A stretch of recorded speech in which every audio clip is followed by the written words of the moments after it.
د لقمان مبارکه سوره چې د قرآن عظیم الشان یو 13مه سوره ده په مکې معظمې کې را نازله شوې ده. 40 مبارک آیاتونه لري. تلاوت او پښتو ترجمه یې له لومړي آیت څخه اورئ. بسم الله الرحمن الرحیم. الف لام میم تلك آیات الكتاب الحکیم هدى ورحمة للمحسنين الذين يقيمون الصلاة ويؤتون الزكاة وهم بالآخرة هم يوقنون أولئك على هدى من ربهم وأولئك هم المفلحون. الف لام میم. دا د حکمت درلودون کی کتاب آیاتونه دي. هدایت او رحمت د نیکو کارو خلکو لپاره چې لمونځ قایموي، زکات ورکوي او په آخرت باندې باور لري. همدغه خلک د خپل پروردګار له لوري په سمه لاره دي او هم دوی بری موندون کی. ومن الناس من يشتري لهو الحديث ليضل عن سبيل الله بغير علم ويتخذها هزوا أولئك لهم عذاب مهين. او له همدې انسانانو نه داسې څوک هم شته چې چټي او عبث خبرې پیري تر څو چې خلک د الله له لارې څخه له علم نه پرته ګمراه کړي او د دغې لارې په بلنې پورې مسخري وکړي. د دغسې خلکو لپاره سخت ذلیل کوونکی عذاب دی.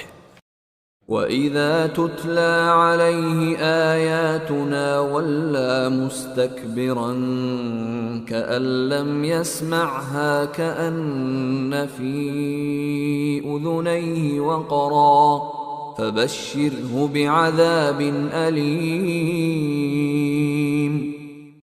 غته چې کله زمونږ آیاتونه اورول کیږي نو هغه په ډیر غرور سره په داسې شان مخاړوي لکه چې هغه له سره هغه اورېدلی نه دي، ګواکې چې د هغه غوږونه کاڼه دي. ښه نو زیری ورکړه هغه ته د یو دردناک عذاب. إن الذين آمنوا وعملوا الصالحات لهم جنات النعيم خالدين فيها وعد الله حقا وهو العزيز الحكيم. البته کوم خلک چې ایمان راوړي او ښه عملونه وکړي د هغو لپاره په نعمت پر معمور جنتونه دي چې په هغو کې به هغوی د تل لپاره اوسیږي. دا د الله پخه وعده ده او هغه برلاسی او د حکمت څښتن دی. خلق السماوات بغير عمد ترونها وألقى في الأرض رواسي أن تميد بكم وبث فيها من كل دابة وأنزلنا من السماء ماء فأنبتنا فيها من كل زوج كريم. هغه اسمانونه بېستنو پیدا کړل چې تاسې وینئ. هغه په ځمکه کې غرونه خښ کړل تر څو چې هغه په تاسې ونه ګرځي. هغه په ځمکه کې هر راز خزنده ژوندي ساکښ خواره کړل او له اسمانه یې اوبه ورولې او په ځمکه کې راز راز غوره شیان زرغون کړل. هذا خلق الله فأروني ماذا خلق الذين من دونه بل الظالمون في ضلال مبين. دا خودی د الله پیدا کول. اوس ما ته راوښیي دغه نورو څه پیدا کړي دي. اصلي خبره دا ده چې دغه ظالمان په څرګنده ګمراهۍ کې غورځېدلي دي. ولقد آتينا لقمان الحكمة أن اشكر لله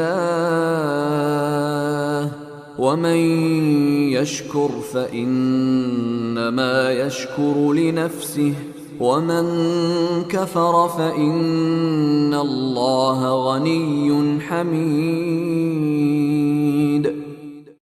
مونږ لقمان ته حکمت ورکړی وو چې د الله شکر گزار اوسه. هر څوک چې شکر وباسي د هغه شکر د هغه د خپل ځان لپاره ګټور دی، او څوک چې کفر اختیار کړي کافر شي نو په حقیقت کې الله بې نیازه او خود په خپل ستایل شوی دی. وَإِذْ قَالَ لُقْمَانُ لِابْنِهِ وَهُوَ يَعِظُهُ يَا بُنَيَّ لَا تُشْرِكْ بِاللَّهِ إِنَّ الشِّرْكَ لَظُلْمٌ عَظِيمٌ.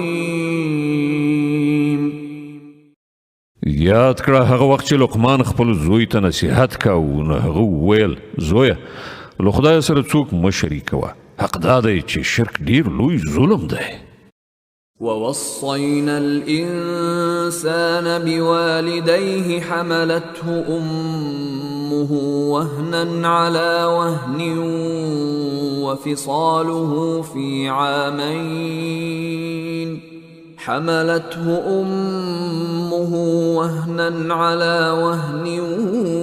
وفصاله في عامين أن اشكر لي ولوالديك إلي المصير.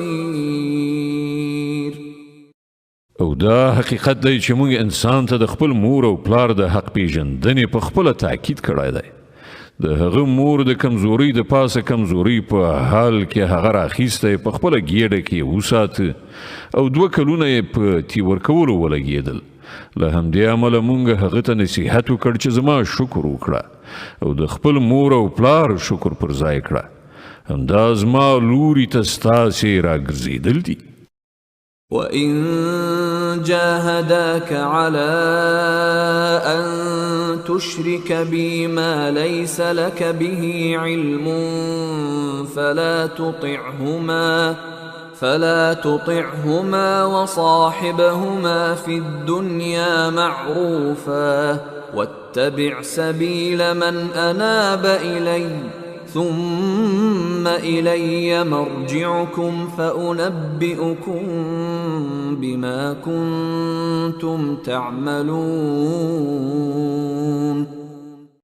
خو که هغوی پر تا فشار راولي چې له ما سره ته داسې څه شریک کړې چې تا ته د هغه معلومات نه وي نو د هغو خبره هیڅکله مه منه.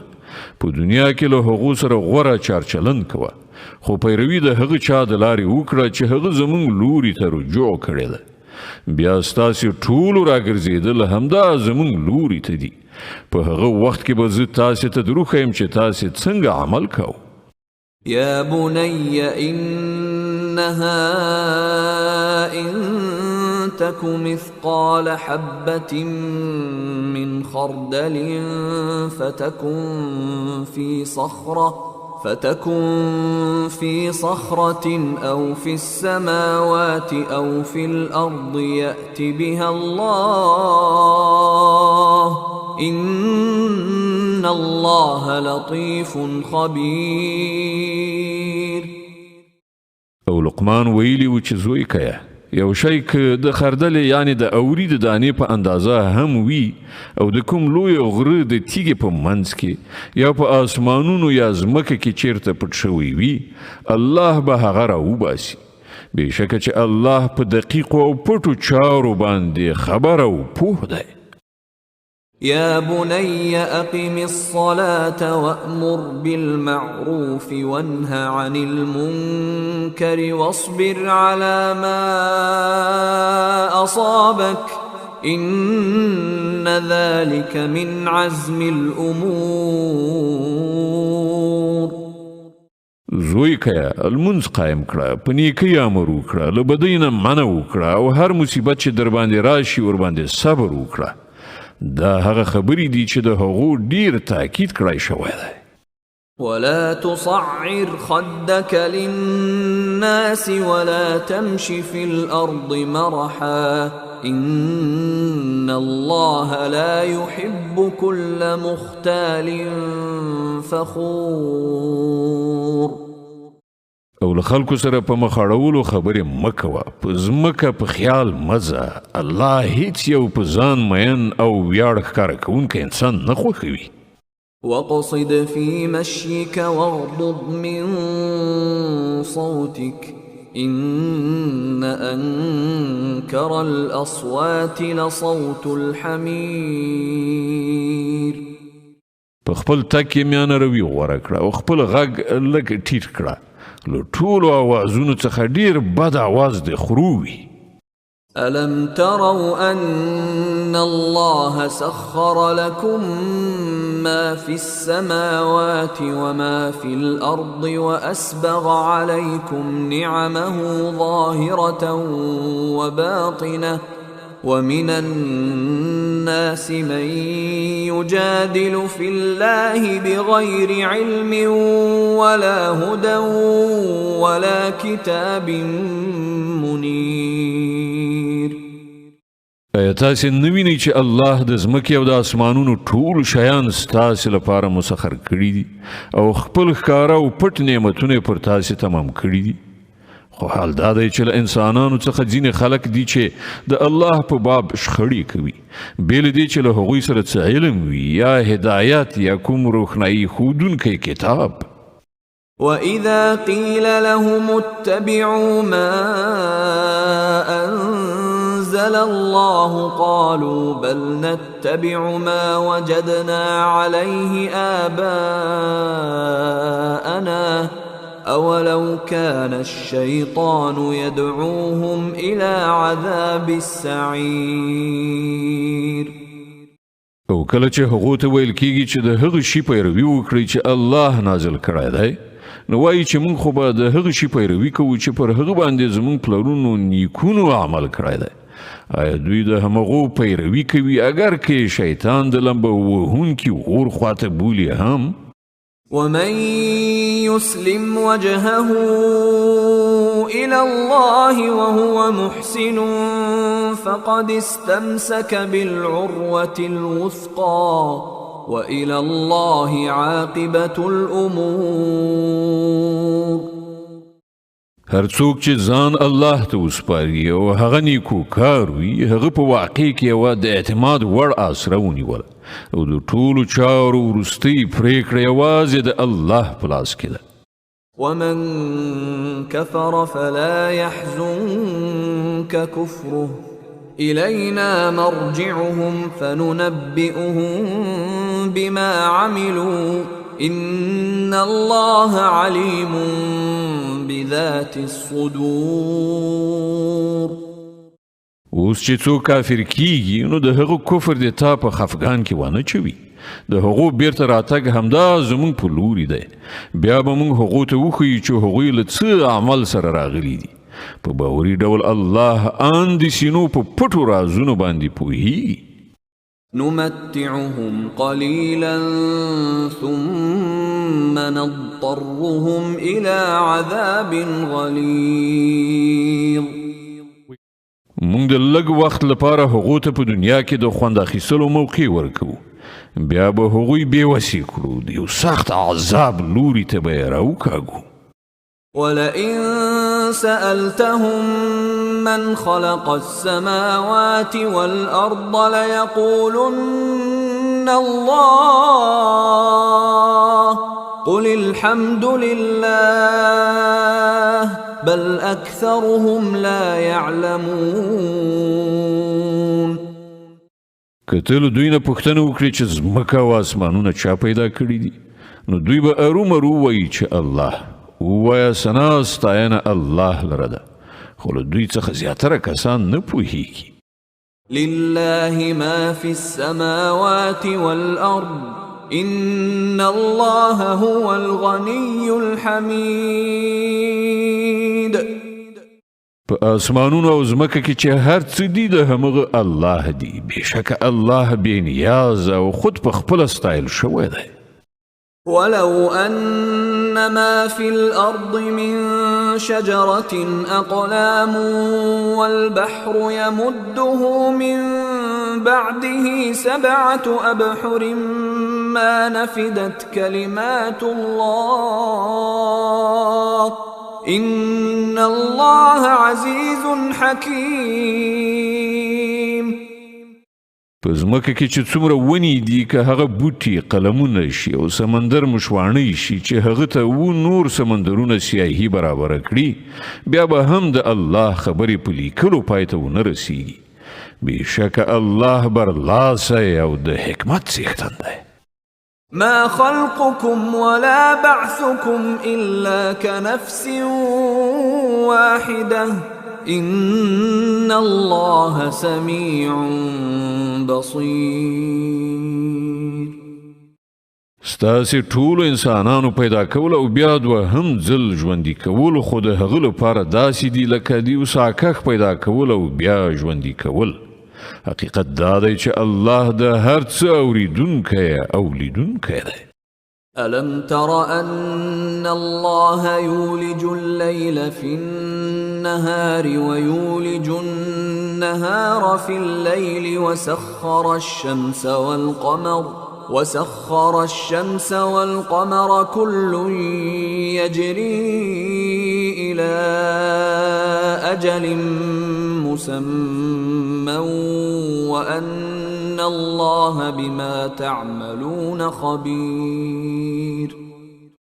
ته نویني چې الله شپه په ورځ کې نغښتې راولي او ورځ په شپه کې هغه لمر او سپوږمۍ رام کړي دي ټول تر یو ټاکلي وخت پورې روان دي او آیا ته نه پوهیږي چې هر څه تاسې کوي الله پرې ښه خبر دی؟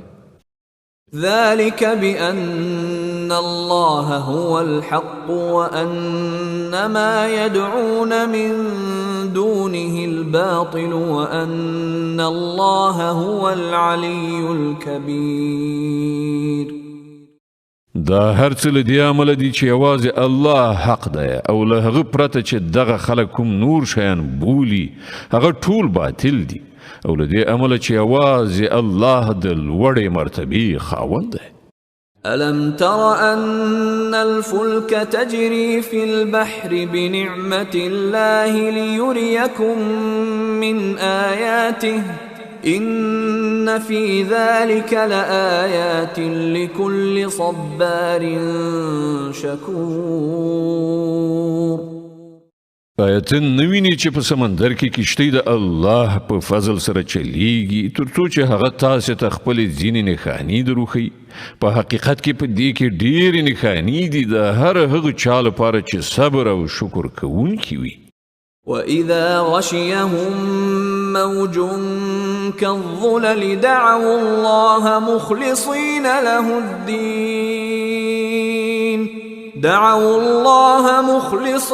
له الدين فلما نجاهم إلى البر فمنهم مقتصد وما يجحد بآياتنا إلا كل ختار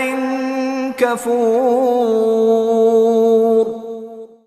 او کله چې په سمندر کې پر دوی یو څپه د چترو غوندې خوره شي نو دوی الله بولي د همغه لپاره د خپل دین په بیخي خالص کولو سره. بیا کله چې هغه په ژغورلو سره دوی وچې ته رسوي نو له دوی نه څوک سمه لاره میانه روي او اعتدال غوره کوي او زموږ له نښانو څخه نه منکرېږي مګر هغه څوک چې بدلوزي او ناشکره دي. يا أيها الناس اتقوا ربكم واخشوا يوما لا يجزي والد عن ولده ولا مولود هو جاز عن والده شيئا إن وعد الله حق فلا تغرنكم الحياة الدنيا ولا يغرنكم بالله الغرور. ای خلکو د خپل پروردګار له غضب نه ځان وساتئ او له هغې ورځې نه وویرېږئ چې هیڅکله یو پلار د خپل زوی له خوا بدله ورنه کړي او نه به کوم زوی د خپل پلار لخوا څه بدله ورکوونکی وي. په واقع کې د الله وعده ریښتینې ده، نو د دنیا دغه ژوند تاسې ونه غولوي او نه د الله په معامله کې غولونکی یعنی شیطان تاسې وغولوي. إن الله عنده علم الساعة وينزل الغيث ويعلم ما في الأرحام وما تدري نفس ماذا تكسب غدا وما تدري نفس بأي أرض تموت إن الله عليم خبير. د هغه ساعت یعنی قیامت علم له الله سره ده. همغه باران وروي، همغه پوهیږي چې د میندو په ګیډو کې څه روزل کیږي. هیڅ یو ساکخ نه پوهیږي چې سبا هغه د څه ګټې کوونکی دی او نه څوک په دې خبر دی چې په کومه ځمکه کې هغه ته مرګ راتلونکی دی. یوازې الله په هر څه پوهیدونکی او باخبره دی.